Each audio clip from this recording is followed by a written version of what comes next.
This dropped over the weekend, and dude, people have absolutely lost their minds. Senior Director, Multiplatform and Account Management, United States in San Mateo, California. And what this job is for, okay? What the job is for is that you will report to Vice President, Commercial Management, and Senior Director of Multiplatform and Account Management. You will play a critical leadership role in shaping and executing the global commercial strategy for PlayStation Studio software titles across all digital platforms beyond PlayStation hardware, including Steam, Epic Game Store, Xbox, Nintendo, and mobile. People lost their minds. Why? Because this reveals that Sony is actively hiring people in executive leadership roles with the goal of creating a strategy to bring PlayStation Studios titles. Okay, PlayStation Studios, that's like the big guys. That's games like Santa Monica Studios. Naughty Dog is included in PlayStation Studios. Guerrilla is included in there. Insomniac's included in there. And this person's being hired to create a strategy for PlayStation Studios titles across all digital platforms beyond PlayStation hardware, including Steam, Epic, Xbox, Nintendo, and even mobile. The role is accountable for optimizing title profitability, ensuring cross-functional alignment, and leading a high-performing team focused on multi-platform expansion, mid-range commercial planning, and platform partner management. Basically, this is going to be a role where somebody is hired to manage people focused on, Xbox PC, trying to create a plan for where to bring games, when, for how much, how to market them, all of that. Okay. There's been a number of crash outs. I was going to show you some of the clips of them, but I figured there's some of these guys that I think are trying to rage bait and clip farm. And so they're trying to get you to react to their stuff. So I'm not going to do that. Instead, I will just let you know there are people that are losing their minds over this. My perspective on this is, for one, we don't know the details exactly of how this plan will roll out, likely because this person is going to be determining that plan. Okay, this is their intention. They want, like, the executive team that's hiring you want you to bring these games to these other platforms. But does that mean day and date? Very possibly, but maybe not. Does that mean same price point? Very possibly, but maybe not. Does that mean, that they're bringing everything in their catalog to these other platforms? Possibly, but maybe not. It's all up in the air because this person will likely be deciding a good amount of that, and you're going to be reporting to the vice president in order to justify your actions. And the vice president might say, yeah, everything's going to every platform, and you have to figure out how to do that. That's what's being hired. But I think it jives with what we understand about PlayStation's broader business right now, which is that games are crushingly expensive to make. It is extremely, extremely difficult to maintain profitability on the big budget items, especially licensed games, whether that be a Wolverine, Spider-Man, Venom game, whatever it is. Very expensive, but they found kind of a hack with this. They found a way where they can bring games to other platforms and generate a lot of revenue. I mean, even right now, I think Destin did this, where he just did some quick napkin math. Xbox has 30 million units out there. If you were to bring a game like, I don't know, let's use an extreme example, like a Uncharted. If you brought Uncharted the Thieves Collection to Xbox and it sells 1 million units. Okay, let's say that. And you're listing it likely for 70 would be my guess on the Xbox store.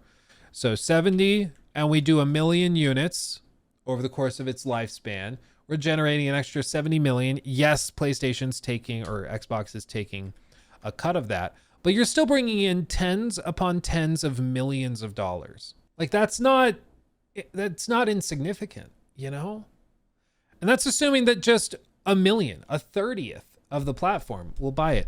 If you brought like Spider-Man to Xbox, that might sell 3 to 4 million copies.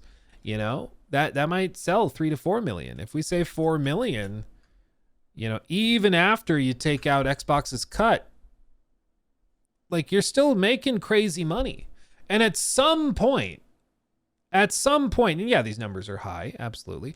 But at some point, you got to remember that this is a business, and the primary reason for exclusives for the longest time was to try and win market share. And the idea was for a lot of people that you were going to buy into that platform for the content.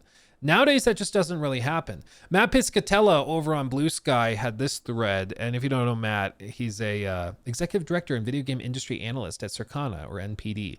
So is a guy that does a lot of industry analysis and stuff. You've probably heard quotes and stuff from him over the years, but he said, all of those PC buyers of Helldivers 2 or Marvel's Spider-Man didn't just buy a PlayStation instead. All those PlayStation players that have bought Forza Horizon 5 didn't buy an Xbox before buying the game. And all the Xbox players that brought MLB The Show didn't go buy a PlayStation instead. People have their preferred platforms on which they like to play. Few console players own multiple consoles, let alone all three. PC players love playing on PC, and many others play on mobile exclusively.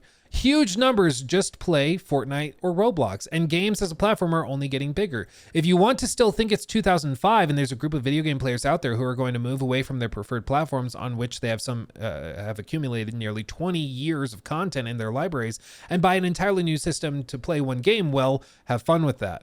People are, in other words, people are entrenched. People are entrenched. It's why also you can have really cool little pieces of tech like a folding phone, that's very graphically or in terms of hardware, very impressive. You can have something like that. But if you've been using iPhone for 10 years, 15 years, all of your content's on there, all of your accounts are on there, everything's on there, all of your contacts, message, everything. You're entrenched. You're in the ecosystem, you're not going to likely move over just because there's one cool new thing over on the other team. You're entrenched. Look around. Formerly console exclusive IP are finding tremendous success with multi-platform strategies. Best chance for success is to just reach as many potential players as possible, especially considering just how greedy and massive the biggest live service behemoths are. It's not about the box.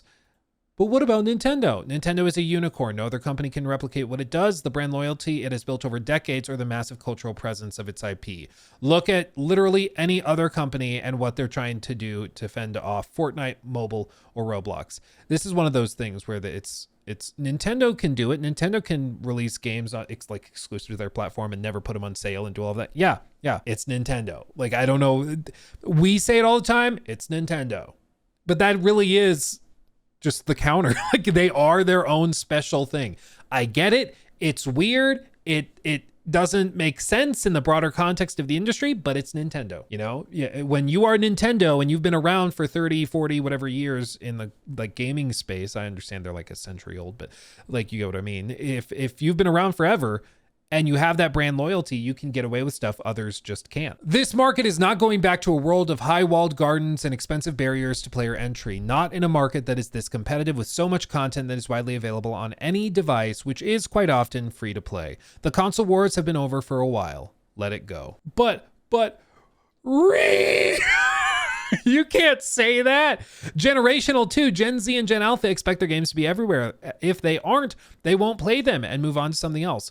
Like TikTok, 100% correct. And this is the thing. Industries change, they evolve, they shift. And you can either shift with it or you can drown. You can either go with the tide and where it's taking you, or you can get capsized. Like, at some point, you can keep trying to act, like he said, like it's 2005, or you can realize that the market's changing. The reality of the situation is that, like, Spider-Man 2, according to the leaked Insomniac stuff, cost about $300 million to make. That is so incredibly expensive that console exclusivity only really makes sense if you're selling consoles with it, if you are increasing market share, and therefore it's not just the cost of developing the game. You can almost work it as though it's platform marketing. Like, you're getting people to transition from Xbox to PlayStation because they're buying the console to get that game, or they're moving from PC over.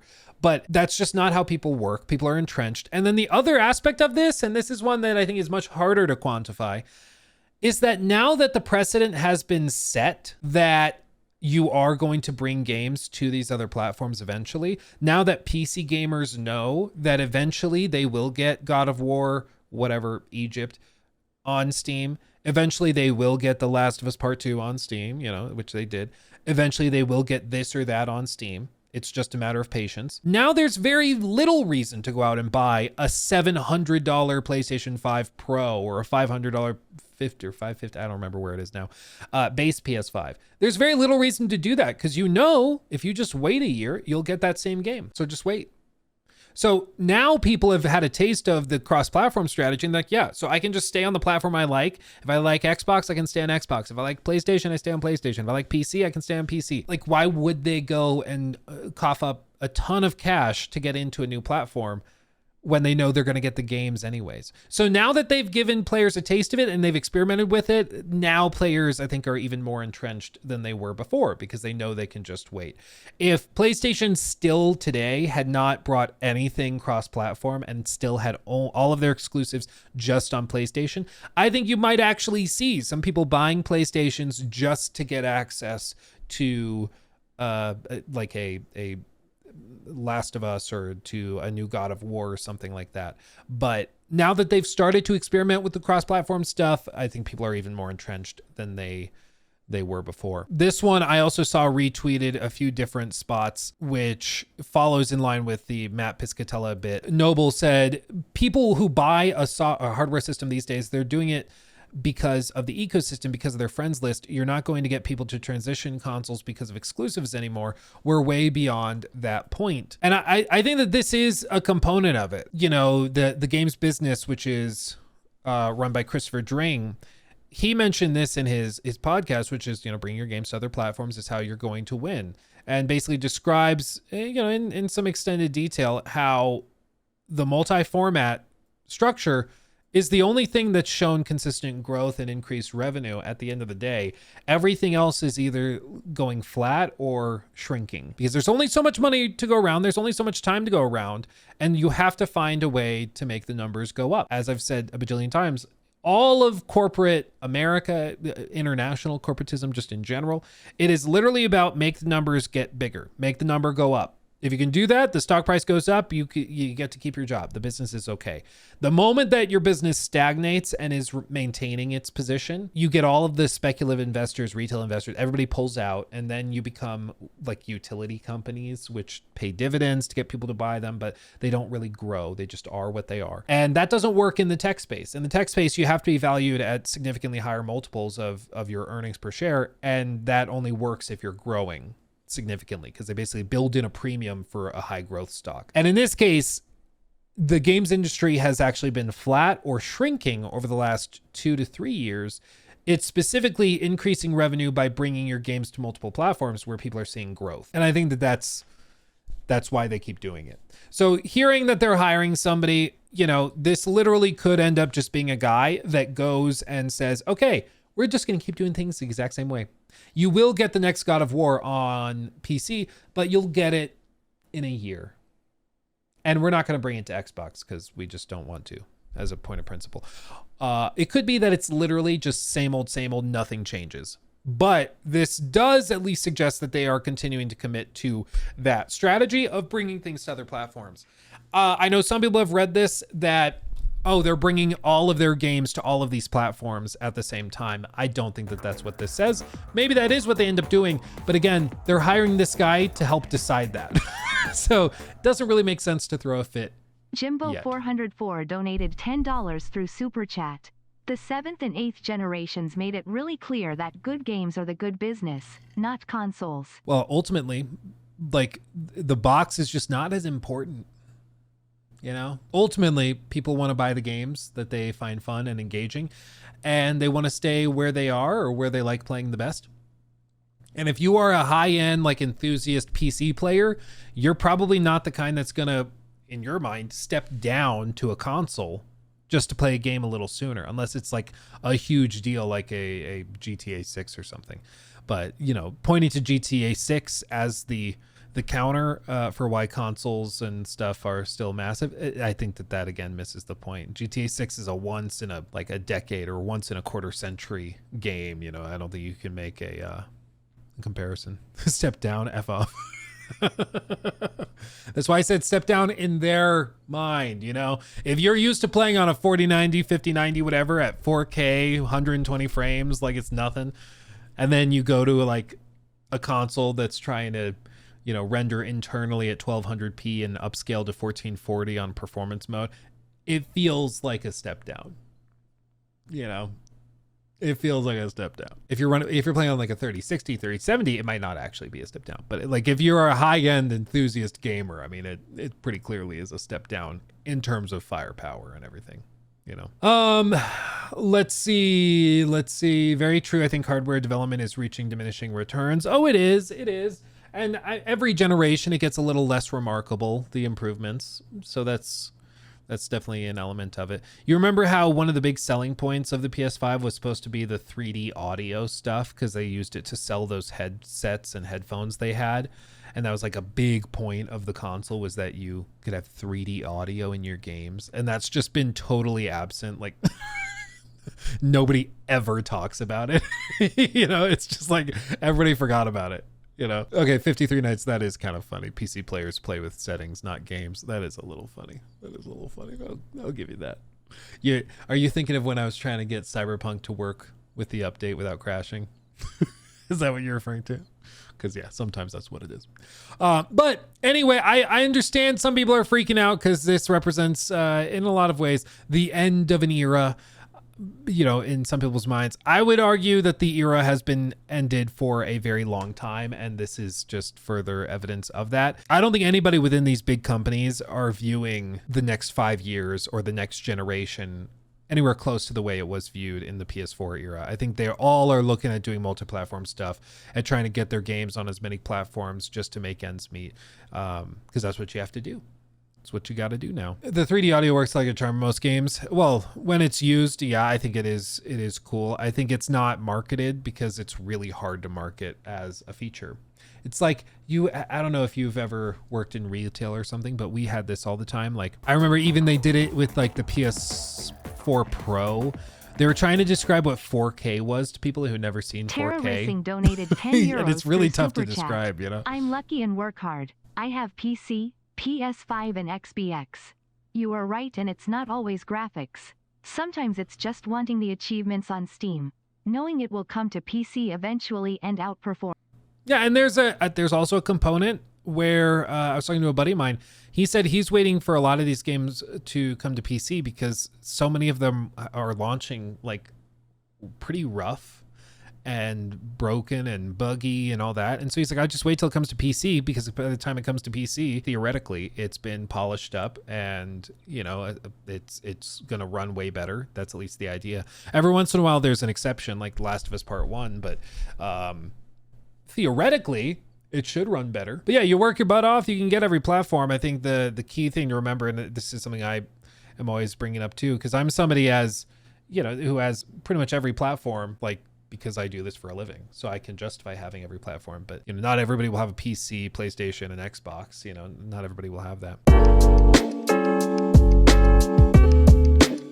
He took my thing. Red flag.